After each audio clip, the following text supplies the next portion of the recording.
आज के लेक्चर में हम एक्सटेंडेड डिमॉर्गन लॉ का प्रूफ करेंगे और फिर इसको इस्तेमाल करेंगे कुछ सेट्स को टोपोलॉजी प्रूफ करने के लिए।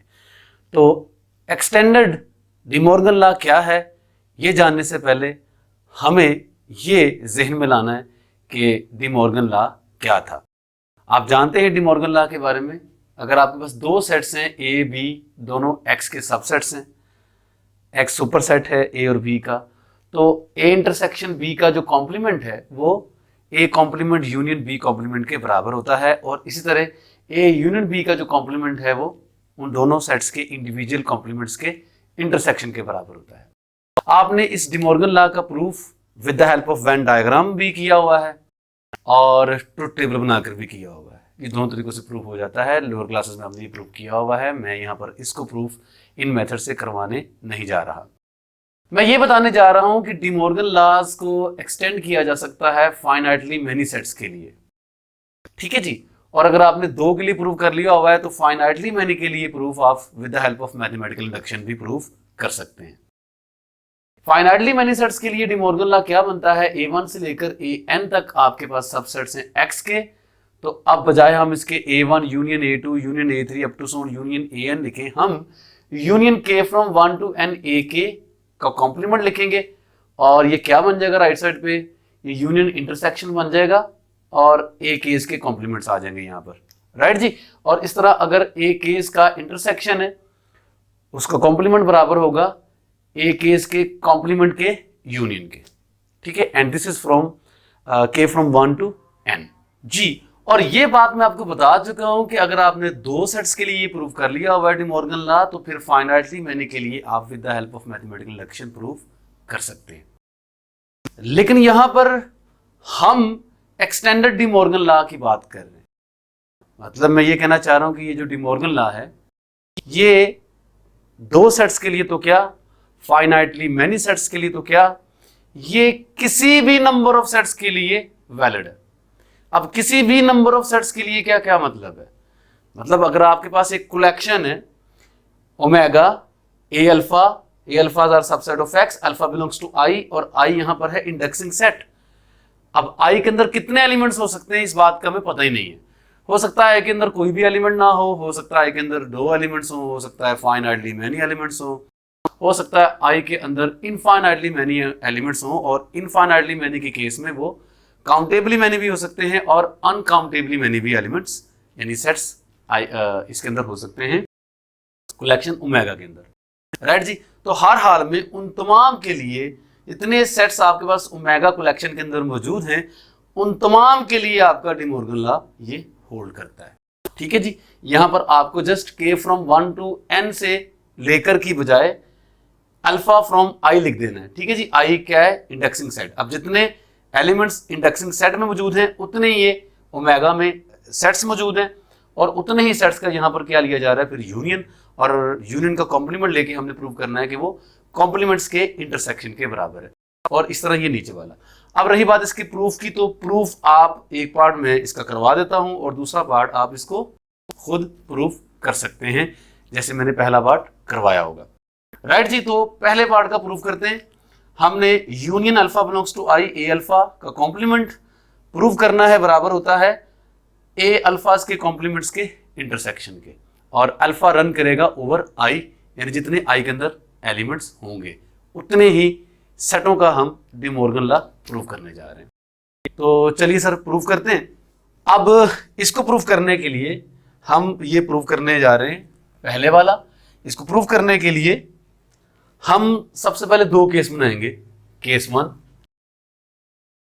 अब ये केस 1 क्या है, हो सकता है कि हमारे पास इस ओमेगा जो कलेक्शन है इस कलेक्शन के अंदर कोई एक सेट भी मौजूद ना हो, यानी आर्बिट्रेरी नंबर ऑफ सेट्स के लिए हमने प्रूव करना है ना, तो हो सकता है कि ओमेगा के अंदर कोई भी सेट ना हो। ये कब मुमकिन है, जब हमारा इंडेक्सिंग सेट क्या हो, खाली हो। इंडेक्सिंग सेट खाली होगा तो मतलब कलेक्शन ओमेगा भी क्या होगी, ये भी खाली होगी। और अगर हमारा इंडेक्सिंग सेट खाली होता है तो फिर ये जो यूनियन होगा ए अल्फाज का, ठीक है जी, ए अल्फा यहां पर है ही कोई नहीं, तो इनका यूनियन क्या बनेगा, एम्प्टी सेट फाई बनेगा।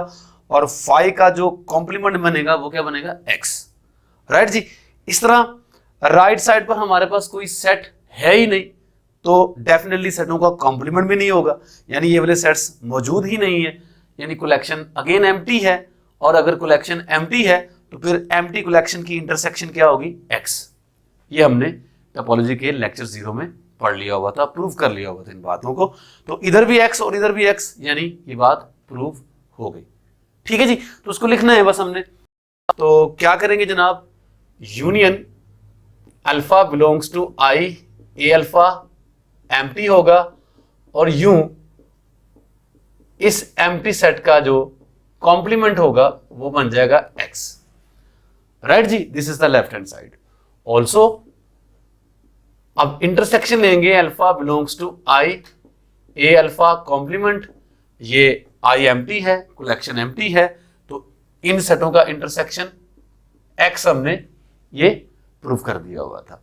तो ये भी x के बराबर है, ये भी x के बराबर है, यानी आपने प्रूव कर लिया कि union alpha belongs to I, A alpha का whole complement is equal to intersection alpha belongs to I, A alpha complement. तो आपने ये केस 1 के लिए प्रूव कर दिया। केस 1 में क्या था, जब हमारे पास इंडेक्सिंग सेट क्या था, एम्प्टी था। अब केस 2 की बात करते हैं जी। केस 2 में हमारे पास इंडेक्सिंग सेट एम्प्टी नहीं है। अब सर अगर ये एम्प्टी नहीं है तो इसमें एक एलिमेंट भी हो सकता है, दो भी हो सकते हैं, फाइनाइटली मैनी भी हो सकते हैं, इनफाइनाइटली मैनी भी हो सकते हैं, और अगर इनफाइनाइटली मैनी है तो फिर काउंटेबली मैनी भी हो सकते हैं, और अनकाउंटेबली मैनी एलिमेंट्स यानी सेट्स मौजूद हो सकते हैं। हमने हर हाल में सबके लिए ये बात प्रूव करनी है, राइट जी। क्या प्रूव करनी है हमने ये वाली इक्वेशन प्रूव करनी है, ठीक है जी।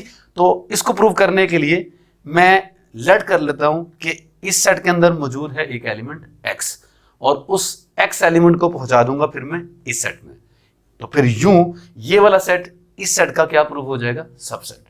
तो लेट करते हैं, x बिलोंग करता है union alpha belongs to I, A alpha का कॉम्प्लीमेंट। मैंने इस सेट में से एक एलिमेंट x पकड़ा। अब अगर x इस सेट में मौजूद है तो फिर डेफिनेटली डेफिनेशन, जो कॉम्प्लीमेंट की डेफिनेशन है उसका क्या मतलब है भला, कि अगर x इस सेट में मौजूद है तो फिर x कॉम्प्लीमेंट लिए बगैर ये जो सेट है इसमें मौजूद नहीं होगा, राइट जी। जी x शामिल नहीं है कुछ सेटों के यूनियन में।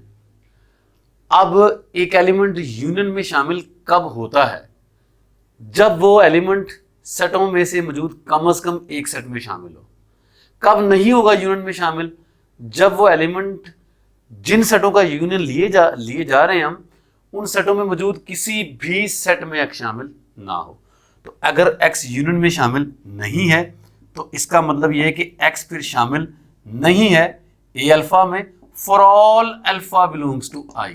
जितने भी आई के अंदर मेंबर्स हैं उन तमाम मेंबर्स में से किसी भी मेंबर में x शामिल नहीं होगा, क्योंकि अगर किसी एक में भी x शामिल होगा तो वो यूनियन में चला जाएगा, लेकिन x यूनियन में शामिल नहीं है।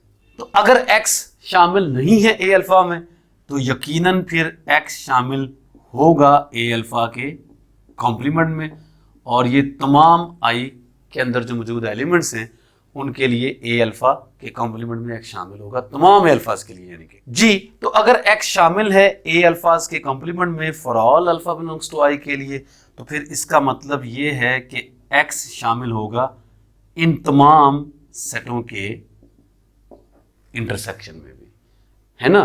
तो यूं आपने क्या प्रूव कर लिया हुआ है, आपने प्रूव कर लिया हुआ है कि फिर union alpha belongs to I, A alpha का होल कॉम्प्लीमेंट सबसेट है किसका, intersection alpha belongs to I, A alpha का कॉम्प्लीमेंट। ठीक हो गया, क्योंकि हमने x को इस सेट से पकड़ा था और वो चला गया इस सेट में। तो इसका मतलब ये है कि अगर कोई एलिमेंट इस सेट में शामिल है तो फिर वो इस सेट में भी शामिल होगा, यानी ये वाला सेट इस सेट का क्या बन जाएगा, सबसेट। लेकिन इस चीज के साथ साथ हमने एक और चीज भी प्रूव कर डाली है। वो क्या है? जहन में क्वेश्चन पैदा होता है। क्या क्वेश्चन पैदा होता है कि हमने कहा कि x शामिल है इस सेट में। सोचिए, अगर ये सेट एम्प्टी होता तो हम कैसे कह सकते थे कि let x belongs to this set. जो सेट ही एम्प्टी है उसमें से तो कोई एलिमेंट पकड़े नहीं जा सकता, क्योंकि वो तो एम्प्टी है। तो ये केस हमने उस वक्त किया है जब ये वाला सेट एम्प्टी नहीं है। क्या आप जानते हैं कि हमने ये भी प्रूव कर दिया है कि अगर ये वाला सेट एम्प्टी होगा तो फिर इसको नॉन एम्प्टी नहीं होना पड़ेगा, इसको भी एम्प्टी होना पड़ेगा। यानी उस सूरत में भी ये दोनों इक्वल ही होंगे कि अगर ये एम्प्टी है तो फिर ये भी एम्प्टी होगा। और ये चीज हमने यहीं पे प्रूव कर दी हुई है। कैसे? देखते हैं जी कैसे। कि अगर ये एम्प्टी होगा तो फिर मैं सपोज हम कॉन्ट्ररी करूंगा कि ये एम्प्टी नहीं है, और अगर ये वाला एम्प्टी नहीं है तो इसमें से मैं x पकड़ूंगा और उस x को बिल्कुल इसी प्रोसीजर के तहत मैं पहुंचा दूंगा किस सेट में? इस सेट में। तो वो x जो इस सेट में शामिल था उसको मैंने इस सेट में भी पहुंचा दिया होगा। तो अगर मैंने इस सेट में उस एलिमेंट को पहुंचा दिया हुआ है तो फिर ये वाला सेट एम्प्टी कैसे हो सकता है? कंट्राडिक्शन आ जाएगी। यानी कि अगर मैंने ये प्रूव कर दिया कि x इसमें शामिल है तो वो इसमें भी शामिल है, तो सिर्फ ये बात प्रूव नहीं हुई कि ये इसका सबसेट है। हाँ, ये प्रूव हो चुका हुआ है, लेकिन ये भी प्रूव हो चुका हुआ है कि अगर ये वाला सेट एम्प्टी है ना तो फिर ये वाला सेट भी एम्प्टी ही होगा। इसमें से मैं कोई एलिमेंट x पकड़ ही नहीं सकता। राइट जी? तो इस चीज को लिखना बहरहाल यहां पर जरूरी नहीं है, मैंने आपको बता दिया, ये काफी है। हमने ये प्रूव कर दिया है, इसको 1 का नाम देते हैं। अब हम एक एलिमेंट x इस सेट में से पकड़ दें। Let x belongs to intersection alpha belongs to i a alpha का कॉम्प्लीमेंट। अब x शामिल है बहुत सारे सेटों के इंटरसेक्शन में। ठीक है जी? तो ये कब हो सकता है? इंटरसेक्शन में शामिल तभी होता है जब वो एलिमेंट तमाम इस तरह के सेटों में मौजूद हो, for all alpha belongs to i। और अगर तमाम सेटों के कॉम्प्लीमेंट में x मौजूद है तो इसका मतलब यह है कि किसी भी a अल्फा में x मौजूद नहीं होगा, for all alpha belongs to i। जब किसी भी a अल्फा में x मौजूद नहीं होगा तो फिर डेफिनेटली तमाम के यूनियन में भी x शामिल होने की जरूरत नहीं कर सकता। ठीक हो गया जी? क्योंकि यूनियन में शामिल होने के लिए x को कम से कम एक सेट में शामिल होना पड़ेगा। अब अगर x इस सेट में शामिल नहीं है तो फिर डेफिनेटली x शामिल होगा इसी सेट के कॉम्प्लीमेंट में। राइट जी? तो x को आपने पकड़ा इस सेट से था, भेज दिया इस सेट में, तो मतलब प्रूव हो गया कि alpha belongs to i, a alpha का कॉम्प्लीमेंट सबसेट हो गया किसके? Union alpha belongs to i, a alpha का होल कॉम्प्लीमेंट। इसको अब आप नाम देंगे 2 का। और यहां पर मैं आपको ये भी बताता चलूं कि आपने सिर्फ यही नहीं प्रूव किया कि ये वाला सेट इसका सबसेट है, बल्कि आपने ये भी प्रूव कर दिया हुआ है कि अगर ये वाला सेट एम्प्टी है ना तो फिर ये भी एम्प्टी ही होगा। क्योंकि अगर आप इसको एम्प्टी मान लेते हैं, इसको सपोज हम कॉन्ट्ररी कर लेंगे कि ये एम्प्टी नहीं है, तो इसमें से x पकड़ेंगे, जैसे कि हमने यहां पर पकड़ा, वो इसमें चला जाएगा, और अगर वो इसमें चला जाएगा तो फिर वो एम्प्टी कैसे होगा? कंट्राडिक्शन आ जाएगी। यानी अगर ये एम्प्टी है तो फिर ये भी एम्प्टी ही होगा। लीजिए जनाब, फ्रॉम 1 and 2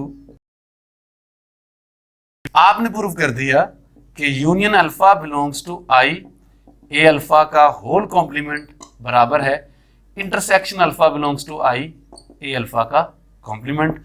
और यही आपने प्रूव करना था, और बिल्कुल इसी चीज को फॉलो करते हुए आप ये सेकंड वाला भी प्रूव कर सकते हैं।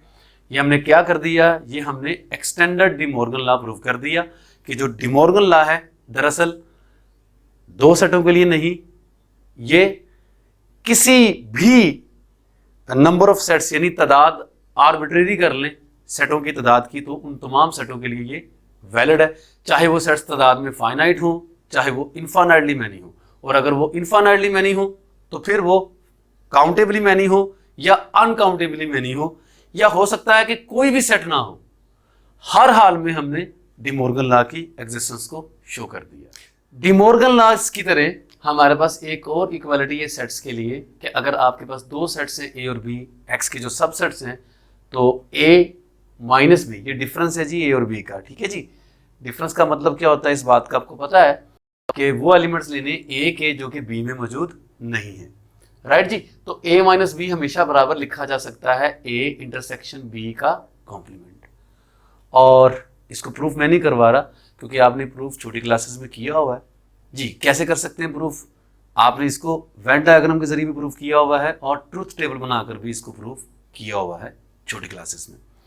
तो हमारे पास एक एग्जांपल है, let X be any set then show that tau F हमने बनाया जिसके अंदर एक्स के लिए सबसेट्स, कौन से वाले सबसेट्स लिए, सारे सबसेट नहीं लिए, वो वाले सबसेट्स लिए एक्स माइनस ए, यानी कि ए सबसेट लिया एक्स का और ये क्या है, दरअसल ये ए का कॉम्प्लीमेंट है। आप इसको ए कॉम्प्लीमेंट भी लिख सकते हैं कि ए का कॉम्प्लीमेंट क्या है, या तो वो एक्स के बराबर है कॉम्प्लीमेंट, या क्या है फाइनाइट। यानी हमने टा एफ के अंदर वो वाले सेट्स लेने हैं एक्स के सबसेट्स जिनका कॉम्प्लीमेंट या तो एक्स के बराबर हो या फिर क्या हो, फाइनाइट हो। तो इन तमाम सेट्स की जो कलेक्शन है वो एक टोपोलॉजी बनती है, हमने इसको शो करना है जी। और इस टोपोलॉजी का नाम हमने क्या रखा है, को फाइनाइट टोपोलॉजी या फिर फाइनाइट कॉम्प्लीमेंट टोपोलॉजी, ठीक है जी, जैसे मर्जी आप इसको पढ़ सकते हैं। तो लीजिए इसको साबित करते हैं कि ये एक टोपोलॉजी बनती है। और टोपोलॉजी प्रूव करने के लिए जो टोपोलॉजी की हमने डेफिनेशन फाइनली तैयार की थी, वो क्या तैयार की थी भला, पहले नंबर पर फाई और एक्स दोनों का टा के अंदर शामिल होना जरूरी है, फिर आर्बिट्रेरी यूनियन हमने क्लोज करनी है और उसके बाद दो सेटों का इंटरसेक्शन हमने क्लोज करना है, ठीक है जी। तो सबसे पहले हम फाई और एक्स को देखते हैं जी। पहली बात, फाई कैसे शामिल है इस सेट के अंदर, फाई एक्स का सबसेट है, ये बात हम जानते हैं। तो फाई का कॉम्प्लीमेंट लेंगे, यानी एक्स में से फाई को माइनस करेंगे तो क्या आएगा, एक्स आएगा, ठीक है जी, आ सकता है एक्स। उसने कहा हुआ है कि वो सेट टाइप में शामिल है जिसका कॉम्प्लीमेंट ले, यानी एक्स में से उस सेट को माइनस करें तो नया सेट या एक्स बने या क्या हो, वो फाइनाइट हो, ठीक है जी। अब एक्स पता नहीं फाइनाइट है कि नहीं है, लेकिन एक्स के बराबर आ गया ये डिफरेंस, तो फाई चला गया किसमें, टा एफ के अंदर। फाई बिलोंग करता है टा एफ के अंदर। नेक्स्ट हम देखेंगे कि एक्स कैसे शामिल होना है इस टा एफ के अंदर। तो x को चेक करने के लिए हम x का कॉम्प्लीमेंट लेंगे ना, यानी x में से x को माइनस करेंगे तो क्या आता है, फाई। और एम्प्टी सेट आपको पता है हमेशा फाइनाइट ही होता है, राइट जी। तो फाई x के बराबर तो नहीं है लेकिन फाइनाइट होता है, तो लिहाजा x चला गया किसमें, टा f के अंदर। याद रखिए कि जो गिवन सेट होता है, सेट के अंदर सेट के एलिमेंट्स कैसे रखने हैं उसकी कंडीशन गिवन होती है, वो कंडीशन बड़ी इंपॉर्टेंट होती है। उसी कंडीशन को फॉलो करते हुए हमने उसका जो स्ट्रक्चर है वो प्रूव या डिसप्रूव करना होता है। तो यहाँ पर फाई और एक्स दोनों शामिल हो गए किसके अंदर जी, टाइफ के अंदर। पहली बात पूरी होगी जी। तो दूसरा एग्जाम चेक कर लेते हैं, आर्बिट्रेरी यूनियन वाला। उसके लिए हमें कलेक्शन लेनी पड़ेगी। आई आपके पास क्या है, इंडेक्सिंग सेट है, और मैंने कह दिया कि ओमेगा क्या है, ए अल्फा बिलोंग्स टू टा एफ, और अल्फा को मैंने कहां से पकड़ना है, आई में से, अल्फा बिलोंग्स टू आई, ठीक है जी। ये आपने कलेक्शन ले ली टा एफ के कुछ मेंबर्स की। तो ये कितने हैं तादाद में इस बात का हमें नहीं पता, जितने मर्जी हों, हमने हर हाल में इनका यूनियन भी प्रूव करना है कि वो इस टाइफ में शामिल है। तो जब हर एक एलिमेंट ए अल्फा टाइफ में शामिल है तो इसका क्या मतलब है, मतलब ये होगा कि हर एक ए अल्फा का जो कॉम्प्लीमेंट है यानी एक्स माइनस ए अल्फा जो है, ये या तो क्या है फुल सेट एक्स या क्या है फाइनाइट, ठीक है जी। ये क्या होगा, इज फाइनाइट और फुल सेट एक्स, ठीक है जी। इस चीज का हमने इस्तेमाल करना है और प्रूफ क्या करना है हमने, हमने इनका यूनियन लेके चेक करना है। Union alpha belongs to I A alpha. मैंने इन तमाम सेटों का यूनियन ले लिया, ठीक है जी। मैंने ये यूनियन चेक करना है कि ये शामिल है क्या टा एफ में, यही चेक करना है ना जी। तो इसको चेक कैसे किया जा सकता है टा एफ में शामिल, कैसे किया जा सकता है? टा एफ की फिर से डेफिनेशन पढ़नी पड़ेगी। टा एफ की डेफिनेशन क्या है बोला कि जिस सेट को आपने चेक करना है कि वो टा एफ का मेंबर है कि नहीं, आपने उस सेट का कॉम्प्लीमेंट लेना है, यानी एक्स में से माइनस करना है। और जो नया सेट बनेगा वो सेट या तो फुल सेट एक्स हो या फिर क्या हो, वो फाइनाइट हो। तो मुझे इसका कॉम्प्लीमेंट लेके चेक करना है, यानी एक्स में से इसको माइनस करके चेक करना है, ठीक है जी। तो चलिए जी स्टार्ट करते हैं। ओके जी, तो हमने union alpha belongs to I A alpha का एक्स में से इसको माइनस करके चेक करना है, राइट जी। तो इसका मतलब क्या होगा? इसका मतलब होगा union alpha belongs to I A alpha का कॉम्प्लीमेंट, राइट जी। और डिमॉर्गन लॉ अब हम लगा देते हैं। हमने डिमॉर्गन लॉ के लिए प्रूव किया था कि ये होल्ड करता है आर्बिट्रेरी नंबर ऑफ सेट्स के लिए भी। तो यहां पर आर्बिट्रेरी नंबर ऑफ सेट्स हैं, इनका डिमॉर्गन लॉ हमने प्रूव कर लिया होगा, वो यूज करने जा रहे हैं। ये क्या बन जाएगा डिमॉर्गन लॉ लगाकर? Intersection alpha belongs to I A alpha का कॉम्प्लीमेंट, राइट जी। जिसे आप फर्दर लिख सकते हैं intersection alpha belongs to I X minus A alpha जी। और यहां पर देखिए आप x माइनस ए अल्फा के बारे में हमारे पास क्या इंफॉर्मेशन है? x माइनस ए अल्फा या तो है फाइनाइट या तो है x। अगर वो x है तो पता नहीं फाइनाइट है कि नहीं, क्योंकि x के अंदर जितने एलिमेंट्स गिवन होंगे उतने ही होंगे और हमें नहीं पता कि x के अंदर कितने एलिमेंट्स हैं जी। अगर ये x है तो हमने कुछ सेटों का इंटरसेक्शन लेना है जिनमें से कुछ सेट्स x भी होंगे ना, क्योंकि अगर फर्ज कर लेते हैं, मान लेते हैं कि किसी एक अल्फा के लिए x minus A alpha x के बराबर है, तो फिर x क्या रोल प्ले करेगा तमाम सेटों के इंटरसेक्शन में, क्योंकि हम उन तमाम सेटों का यहां पर इंटरसेक्शन ले रहे हैं। सोचिए कुछ सेट्स अगर इनमें से जिनका हमने इंटरसेक्शन लेना है उनमें से कुछ सेट्स अगर x के बराबर हैं तो इंटरसेक्शन पे क्या फर्क पड़ेगा?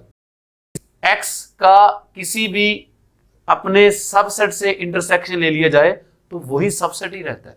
इसका मतलब यह है कि इनमें से अगर कुछ सेट्स x के बराबर हैं तो उनका इस इंटरसेक्शन में कोई रोल नहीं होगा, क्योंकि x का इंटरसेक्शन सबसेट्स के साथ लेंगे तो वही सबसेट्स आ जाने और फिर इंटरसेक्शन रह किसका जाना है?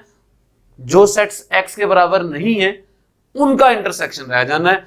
और वो सेट्स कितने हैं? वो सारे के सारे सेट्स फाइनाइट होंगे।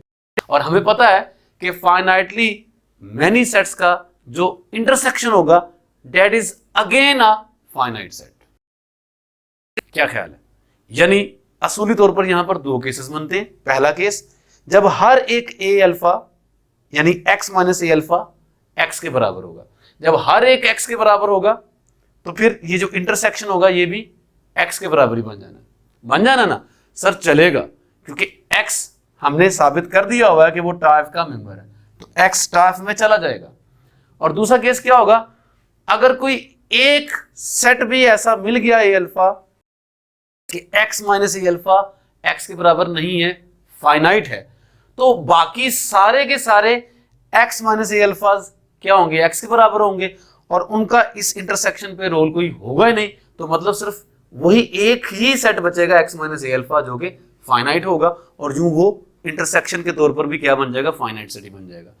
तो मैं यहां पर दो केसेस बना नहीं रहा हूं, आप खुद सोच रहे हैं यहां पर कि x माइनस ए अल्फा अगर x के बराबर है या फाइनाइट है, हर हाल में इन तमाम सेट्स का जो इंटरसेक्शन है वो फाइनाइट ही होना है। यानी आप ये प्रूफ कर चुके हुए हैं कि ये सेट फाइनाइट है, यानी x है या फिर फाइनाइट है, या ये सेट जो इंटरसेक्शन वाला है इन तमाम सेट्स का इंटरसेक्शन या x के बराबर होना है या फाइनाइट होना है। तो यूं साबित कर दिया आपने कि union alpha belongs to I A alpha ये टा एफ का मेंबर है। ठीक है जी, तो आर्बिट्रेरी यूनियन आपने साबित कर दी कि ये क्लोज है। अब हम इंटरसेक्शन चेक करेंगे कितने सेट्स का, सिर्फ 2 सेट्स का। तो अब आप लेट करेंगे ए और बी 2 सेट्स हैं टाइफ में शामिल, तो इसका मतलब है यकीनन x माइनस ए भी और x माइनस बी भी या तो हैं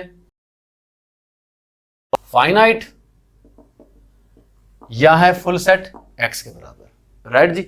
और इसी चीज का हम यूज करने वाले हैं इस बात को प्रूव करने के लिए कि a और b का जो इंटरसेक्शन है ये भी टाइफ का मेंबर है। ये चेक करने के लिए हमें करना क्या पड़ेगा, इसका कॉम्प्लीमेंट लेना पड़ेगा, यानी x में से इसको माइनस करना पड़ेगा। तो माइनस करेंगे तो ये a इंटरसेक्शन b का कॉम्प्लीमेंट बन जाएगा, और ये भी De Morgan law for 2 sets क्या बन जाएगा, a कॉम्प्लीमेंट यूनियन b का कॉम्प्लीमेंट। अब दरअसल a कॉम्प्लीमेंट क्या है, ये भी x माइनस ए है, यूनियन b कॉम्प्लीमेंट क्या है, ये भी x माइनस बी है, और ये सेट्स क्या हैं, या तो ये फाइनाइट हैं या तो ये फुल सेट x के बराबर है। मान लीजिए कि दोनों ही x के बराबर हैं, तो उस सूरत में इन दोनों का यूनियन x ही होगा, या इन दोनों में से कोई एक भी अगर x के बराबर है तो भी इन दोनों का यूनियन x ही होगा। अगर ये दोनों सेट्स में से कोई भी सेट x नहीं है तो फिर उस सूरत में ये दोनों क्या हैं, फाइनाइट हैं, और 2 फाइनाइट सेट्स का यूनियन भी हमेशा फाइनाइट ही होता है। ये बात आप जानते हैं, यानी हर हाल में ये या तो है x या फिर क्या है, फाइनाइट। और दोनों सूरतों में साबित कर लिया कि a इंटरसेक्शन b टा f का मेंबर है, जब जब आप a और b दोनों को टा f से पकड़े। और यूं आपने साबित कर दिया कि टा f जो है ये x पर एक टोपोलॉजी है।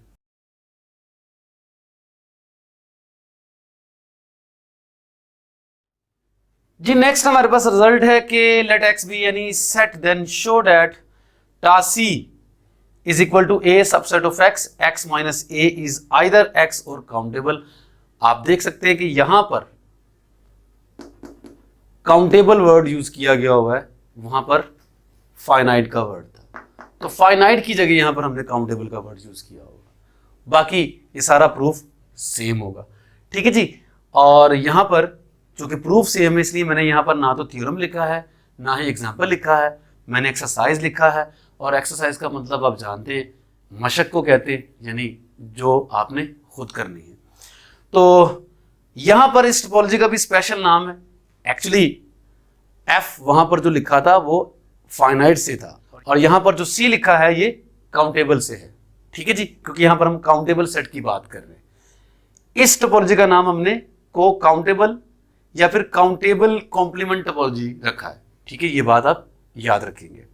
अब रही बात कि इसमें काउंटेबल सेट क्या होता है, ये जानना आपके लिए जरूरी है। फाइनाइट सेट का तो आपको पता था, ठीक है जी, क्या होता है मुझे बताने की जरूरत नहीं है।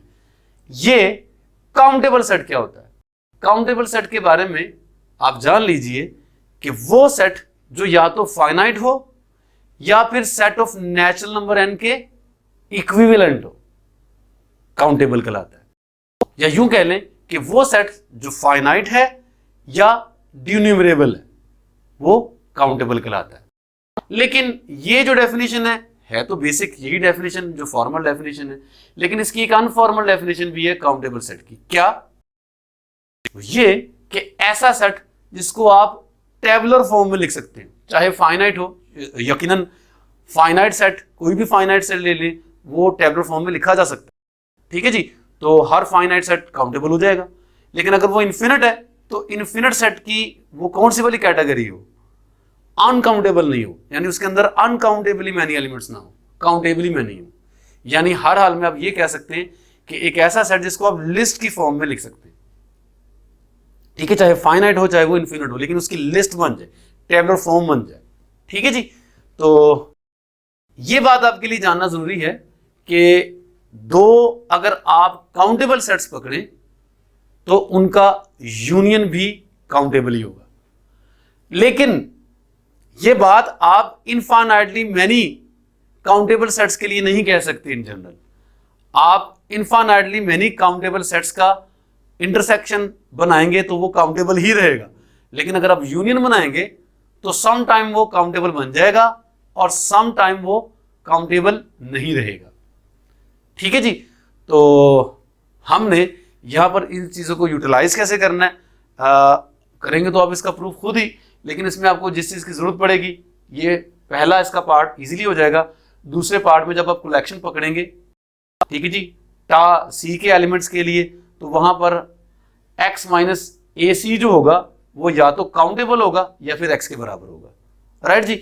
जब हम उनका यूनियन लेंगे और यूनियन का कॉम्प्लीमेंट लेंगे तो क्या बन जाएगा वाला, डी मॉर्गन लॉ लगाकर ये चीज बन जाएगी। अब ये सारे के सारे सेट्स क्या हैं, या x के बराबर हैं, x के होने से इंटरसेक्शन पर फर्क ही नहीं पड़ेगा, हम ये बात पहले देख चुके थे, या ये काउंटेबल होंगे, और काउंटेबली मैनी सेट्स का इंटरसेक्शन भी हमेशा काउंटेबल ही होगा, चाहे वो तादाद में कितने ही क्यों ना हो। ठीक है जी, आपने जस्ट फाइनाइट की जगह काउंटेबल लिखते जाना है, राइट जी। लेकिन लॉजिक को समझते जाएं आप, लॉजिक पीछे बैकग्राउंड में क्या यूज हो रही है। तो अगर आप दो सेट्स पकड़ेंगे और उनका इंटरसेक्शन चेक करेंगे, इंटरसेक्शन को x में से माइनस करके a इंटरसेक्शन b का यानी कॉम्प्लीमेंट लेंगे, तो क्या बन जाएगा, सबसे पहले तो यहां पर डी मॉर्गन लॉ लग जाएगा और ये चीज बन जाएगी। अब दोनों में से अगर एक भी x के बराबर है तो यूनियन तो x बन जाएगा, लेकिन अगर दोनों के दोनों काउंटेबल हैं तो फिर मैंने बताया है कि दो काउंटेबल सेट्स का यूनियन हमेशा काउंटेबल ही होता है, लिहाजा प्रूव हो जाएगा कि a इंटरसेक्शन b टा सी में शामिल है for all A B belongs to tau C. तो ये एग्जांपल आप इसको खुद लिख लेंगे जी। नेक्स्ट हमारे पास एक बहुत ही इंटरेस्टिंग एग्जांपल है, let X be any set is the set tau infinity.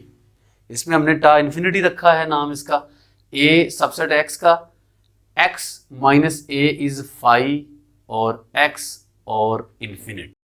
Infinity से हमने जो है वो इन्फिनिटी, इसका टा इन्फिनिटी नाम रखा है।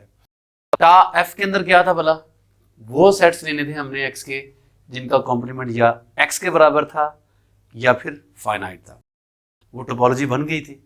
टा सी में हमने क्या रखा था, वो सबसेट रखे थे जिनका कॉम्प्लीमेंट या एक्स था या काउंटेबल था, वो भी टोपोलॉजी बन गई थी। ठीक है जी, यहां पर हमने वो वाले सबसेट्स रख रहे हैं टा इन्फिनिटी के अंदर एक्स के जिनका जो कॉम्प्लीमेंट है या फाई है या एक्स है या इन्फिनिट है, और ये नहीं कहा जा रहा कि आप साबित करो कि ये टोपोलॉजी है, बल्कि आपसे ये पूछा जा रहा है कि ये टोपोलॉजी है या नहीं। अब आपके ज़हन में ये सवाल पैदा होगा कि ये टोपोलॉजी है या नहीं, इसको चेक कैसे किया जाए। अगर तो ये टोपोलॉजी है तो आपको इसे इन जनरल प्रूव करना पड़ेगा, अगर तो ये टोपोलॉजी नहीं है तो आपके जहन में एक एग्जाम्पल आनी चाहिए किसी खास सेट की, और ये वाली कलेक्शन बनाएंगे और वो साबित करेंगे कि वो खास सेट के लिए ये जो कलेक्शन है ये टोपोलॉजी नहीं बनती।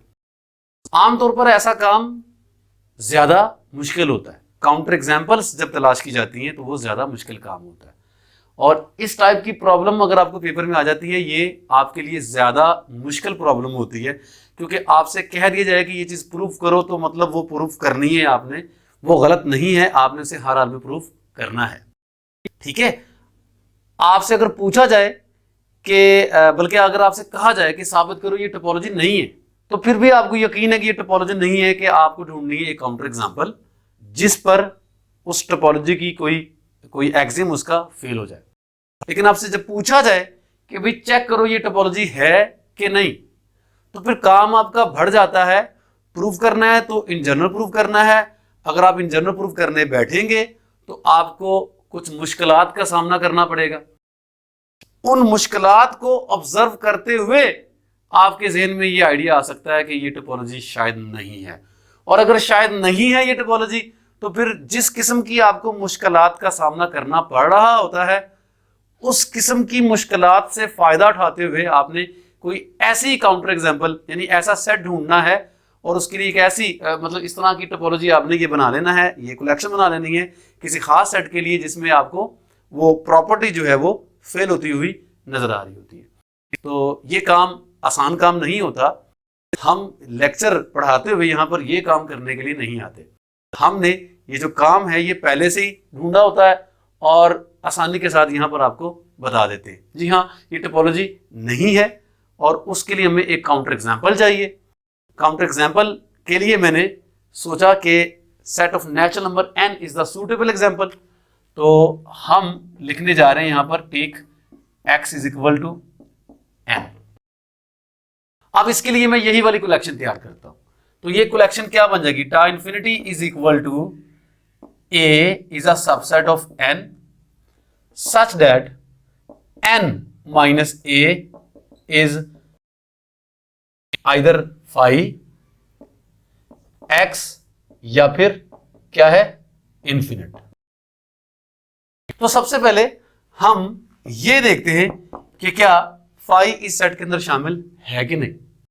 तो फाई को चेक करना है, तो n में से फाई को माइनस करेंगे, ठीक है जी। यहां पर दरअसल x की बजाय n है, ठीक है जी।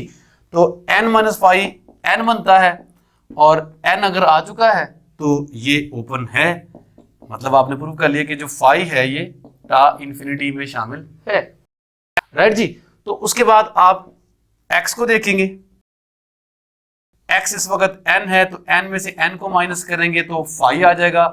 फाई भी अगर है तो भी प्रूफ हो गया कि n भी शामिल है टा इन्फिनिटी में, राइट जी। फाई और n दोनों इसमें शामिल हो चुके होंगे। अगर आप दो सेटों का इंटरसेक्शन देखेंगे तो वो भी हो जाएगा, करने की जरूरत नहीं है, क्योंकि मुझे पता है कि यूनियन लेंगे तो वो नहीं होना है, ठीक है जी। तो इंटरसेक्शन वाली बात प्रूफ हो जाएगी, आप करके देख लें। दो सेट्स पकड़े, एक A एक B टा इन्फिनिटी में शामिल, ठीक है जी।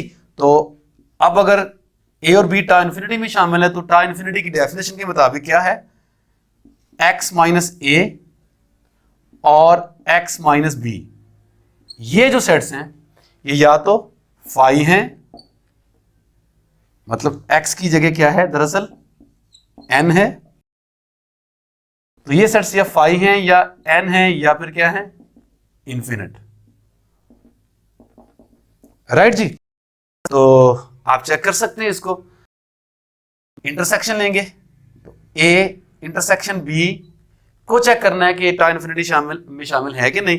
तो एक्चुअली हमें n में से माइनस करना है A इंटरसेक्शन B को, ये A इंटरसेक्शन B का कॉम्प्लीमेंट बन जाएगा, डिमॉर्गन ना लगाकर ये A complement union B complement बन जाएगा, और यूं ये क्या बन जाएगा, n minus A union n minus B, ठीक है जी। तो देखें, हो सकता है कि ये दोनों एम्प्टी हैं, अगर हो सकता है, मतलब अगर दोनों में से कोई एक भी इन्फिनिट है तो यूनियन क्या हो जाएगा, इन्फिनिट हो जाएगा। n होंगे तो यूनियन, दोनों में से अगर एक भी n होगा तो यूनियन n बन जाएगा, दोनों एम्प्टी होंगे तो यूनियन एम्प्टी बन जाएगा। तो हर हाल में आप ये साबित कर सकते हैं कि ये जो यूनियन है या तो फाई है, या फिर ये n के बराबर है, या फिर ये क्या है बोला, इन्फिनिट है। तो दूसरा एक्सियम भी जो इसका है इंटरसेक्शन वाला, वो भी पूरा हो रहा है। यहां पर मसला पड़ना है आर्बिट्रेरी यूनियन के लिए, और उसके लिए हमें खास किस्म के ओपन सेट्स चाहिए जो ओपन तो हैं लेकिन उनका यूनियन जो है वो ओपन ना हो, तादाद में वो इन्फिनिट होंगे, क्योंकि फाइनाइट के लिए आप ये प्रूफ कर सकते हैं। बहरहाल हम यहां पर क्या करने जा रहे हैं, A2 बनाने जा रहे हैं। मैंने A2 के अंदर सिर्फ 2 ही रखा, A3 के अंदर मैंने सिर्फ 3 ही रखा, A1 में नहीं ले रहा हूं किसी खास रीजन की बेस पर। आप चेक कीजिएगा, आपको खुद समझ आ जाएगी कि A1 यानी 1 वाला जो सेट है वो मैं इंक्लूड नहीं कर रहा हूं। A4 लेंगे, A4 के अंदर सिर्फ 4 रख रहा हूं, अप टू सोन AN के अंदर सिर्फ n होगा, इस तरह AN प्लस 1 के अंदर n प्लस 1 होगा, और ये सिलसिला जारी रहेगा। और ये जो सेट्स है तादाद में इन्फिनिट हैं। मैंने A1 जिसके अंदर 1 रखना है वो मैंने इंक्लूड नहीं किया, मैं बता चुका हूँ कि उसकी रीज़न आपको तलाश कीजिएगा, आपको आसानी से मिल जाएगी। तो ये मैंने सेट्स लिए, चेक करना है कि ये सारे के सारे सेट्स जो हैं वो टा इन्फिनिटी के अंदर शामिल हैं।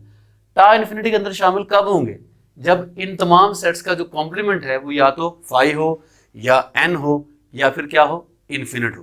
तो चेक कर सकते हैं आप, A2 का अगर आप कॉम्प्लीमेंट लेंगे तो क्या बन जाएगा, क्या बन जाएगा जनाब, A2 का आपने कॉम्प्लीमेंट लेना है। A2 का कॉम्प्लीमेंट लेंगे तो उसके अंदर 1 आएगा, 2 नहीं आएगा, जस्ट 3 आएगा, 4 आएगा, 5 आएगा, सो ऑन। तो इस सेट को देखें, ये सेट फाई नहीं है, फुल सेट n नहीं है लेकिन ये इन्फिनिट है। अगर ये इन्फिनिट है तो इसका मतलब ये है कि ये सेट जो है A2 ये मेंबर है किसका, टा इन्फिनिटी का। ऐसे ही आप हर एक को चेक कर सकते हैं। an को अगर आप चेक करेंगे, an के कॉम्प्लीमेंट को, तो क्या बन जाएगा, 1 होगा, 2 होगा, 3 होगा, n-1 होगा, n नहीं होगा, n+1 होगा, n+2 होगा, अप टू सो ऑन। तो ये ना एम्प्टी है ना फुल सेट n है, लेकिन ये इन्फिनिट सेट है। ठीक है जी। तो आप कह सकते हैं कि जितने भी ये सेट्स हैं A2, A3, A4 up to so on, AN up to so on, ये सारे के सारे सेट्स टा इन्फिनिटी में शामिल हैं, यानी ये सारे सेट्स ओपन है। ठीक है जी। क्यों ओपन है? क्योंकि इन तमाम सेट्स का जब मैंने कॉम्प्लीमेंट लिया, n में से कॉम्प्लीमेंट लिया, तो इन्फिनिट सेट्स आ गए थे, और बाय डेफिनेशन अगर इन्फिनिट सेट आ रहे हैं तो वो ओपन सेट्स हैं। अब हमने इनका यूनियन को चेक करना है। मैं इन सब का लेने जा रहा हूं यूनियन। तो यूनियन जो है, union k from 2 to infinity बन जाएगा, यहां पर आ जाएगा AK। ठीक है जी। और मैंने यूनियन को चेक करना है कि यूनियन क्या टा इन्फिनिटी में शामिल है या नहीं। तो सबसे पहले देखते हैं कि यूनियन बनता क्या है। अगर मैं A2 की बात करता हूं तो उसमें सिर्फ 2 है, A3 की बात करता हूं उसमें सिर्फ 3 है, अप टू सोन AN में सिर्फ n है। तो असल में यूनियन क्या बन जाएगा, यहां पर 2 union 3 union 4 union n union up to so on, ये चलता जाएगा सिलसिला। और ये यूनियन आपके पास क्या बन जाएगा, 2 3 4 5 अप टू सोन, सारे ही नेचुरल नंबर्स आ जाएंगे सिर्फ किसके अलावा, 1 के अलावा जी। तो हमने अब ये चेक करना है कि ये वाला जो सेट है, यानी ये वाला जो सेट है, ये टा इन्फिनिटी का मेंबर है कि नहीं। और ये बात चेक करने के लिए हमें लेना पड़ेगा इसका कॉम्प्लीमेंट। ठीक है जी। तो अब आप इसका लें complement, k from 2 to infinity A k का कॉम्प्लीमेंट। कॉम्प्लीमेंट से मुराद n में से हमने इस सेट को माइनस करना है, और ये सेट ये बन गया 2 3 4 5 अप टू सो ऑन। और जब आप n में से इस सेट को माइनस करेंगे तो डेफिनेटली सिर्फ एक ही एलिमेंट बच जाएगा 1। राइट जी। अब आप इस एक सिंगलटन सेट को चेक करें, क्या ये एम्प्टी है? बिल्कुल नहीं। This is not equal to 5। क्या ये फुल सेट n के बराबर है? बिल्कुल नहीं। This is not equal to the full set n। क्या ये इन्फिनिट है? बिल्कुल नहीं, ये फाइनाइट सेट है। ये इन्फिनिट भी नहीं है, it is not equal to the infinite set. तो क्या होगा जी, ये सेट ओपन कब हो सकता है? जब इसका कॉम्प्लीमेंट या 5 हो या n हो या क्या हो, इन्फिनिट हो। तो हमने इस सेट का कॉम्प्लीमेंट लिया, तो कॉम्प्लीमेंट आपने देखा ना 5 था, ना ही n था, और ना ही वो इन्फिनिट सेट था।